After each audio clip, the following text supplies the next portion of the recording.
Hello there, Star Wars fans. Welcome to a brand new Star Wars The Black Series 6-inch action figure review. Today I will be reviewing one of the brand new figures from Wave 3 of the 6-inch figures, and it's figure number 10, Obi-Wan Kenobi. Let's go over the packaging here really quick before we go over the figure. As the usual previous ways, we have the same lame old packaging. We have the Black Series logo up top with an image of the character. In this case, it's Obi-Wan. You have the main bubble here.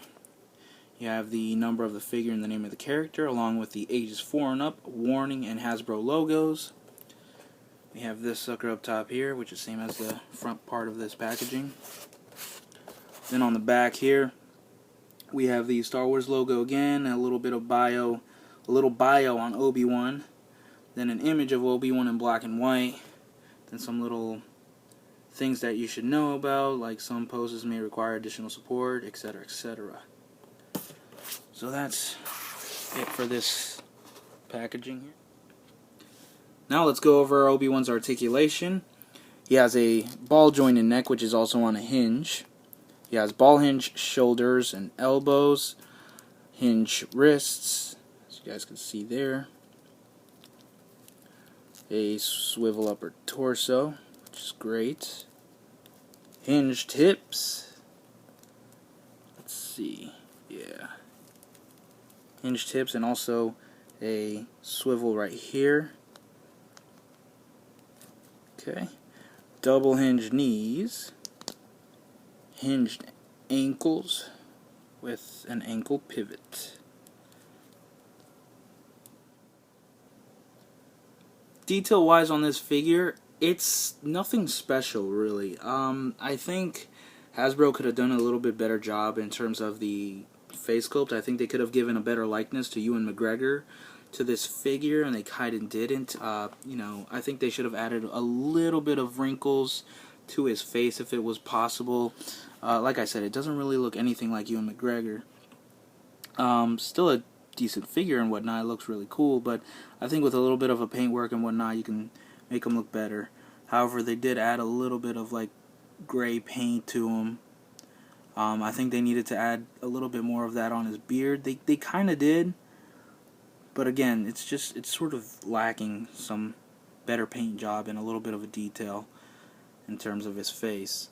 However, his robes look really nice. They're nicely detailed. They look like the actual robes, and I've actually seen some of the actual robes in person at the Star Wars Museum that has traveled around different parts of the United States for the past couple of years.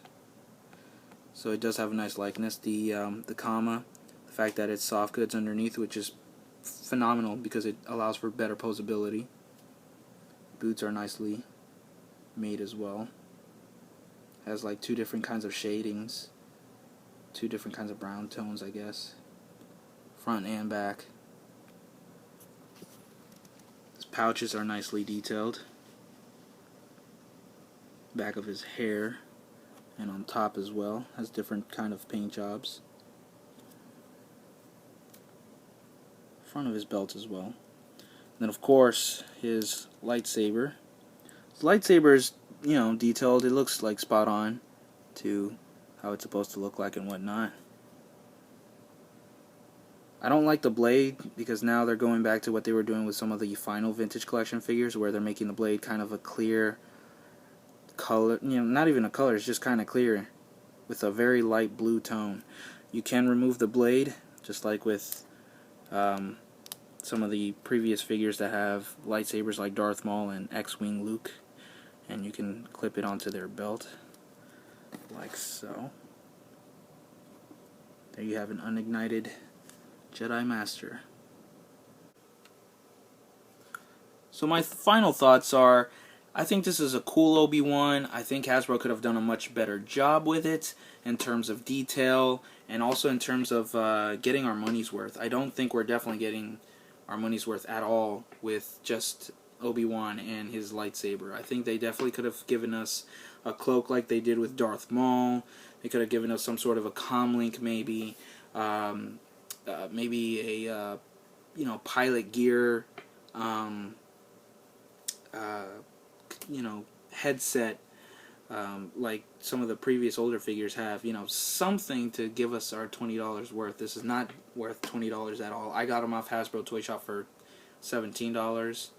I know that Toys R Us had a sale where they were $14 just this past week. I'm not sure if they're still doing it this week. Today's May the 4th. So probably sales have changed now, or maybe they are still on sale. I'm not really sure. But if you guys see them at retail and you're a fan of Obi-Wan, I recommend you guys picking them up, or just hold off and see if he goes on sale again and then picking him up, because he's definitely not worth $20. I'm glad I didn't waste $20 on this figure. But please share your thoughts by commenting below. I hope you guys have enjoyed this review and stick around, because now I will be reviewing Luke Skywalker next from this same exact wave. I've reviewed other Black Series and 6-inch figures, so please make sure to check out those reviews. I've reviewed Boba Fett, Darth Maul, and Luke Skywalker from Wave 1.